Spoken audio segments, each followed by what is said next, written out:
Одоо дараагийн сайд яг ямар хүн болох би мэдээж хийж мэдэхгүй шүү дээ. Хамгийн гол чухал юм нь үнэхээр бид нарт одоо түүхэн байгаагүй маш том амьсгийн аваар болж алтан амь өргөдлөө. Асар хэмжээний хөрөнгө санхүүгийн хохирлыг улс орон амсчаад байгаа юм хүнд нөхцөл дээр дараагийн сайд томилогдож байна.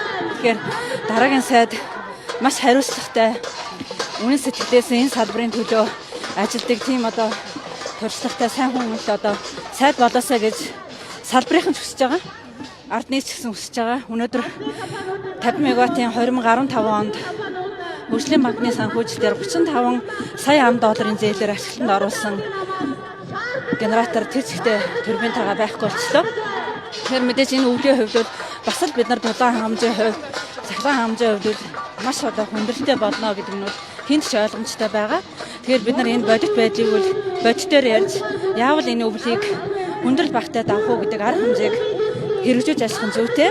Тэгээ хамгийн гол чухал юм нь энэ одоо аваар саталчрам яг юунаас болов гэдэг дүгнэлтийг одоо хин нэгээ буруутгаж арьсаа хамгаалахаас илүүтэй яагаад энэ аваар гарав? Яавал энэ аваарыг дахиж гаргахгүй байх вэ гэдэг арга хэмжээг хэрэгжүүлж ажиллах нь чухал гэж бодож байна.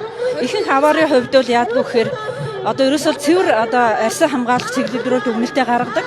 Энэ нь юугаа хэлээд байна гэхээр дахиад тэр аваар гарахгүй байх тэр арга хэмжээг одоо хэрэгжүүлэхэд саа дотор учирна гэсэн үг. Тэгэхээр бид нар тэрийгэ төлөв анхаарахаас илүүтэй яагаад энэ аваар гарав? Юунаас болов? Яавал энэ аваарыг дахиж гаргахгүй байх уу гэдэг дээр л маш одоо төвлөрч ажиллах нь чухлаа гэж бодож байна. Мэдээж энэ салбарт ингээд олон жил ажилласан хүмүүсээс одоо сайд томилогдох нь бол яг л салбарын төлөө зүтгэн гэдэг чинь нэг тийм хоосон ажил биш байхгүй дээ.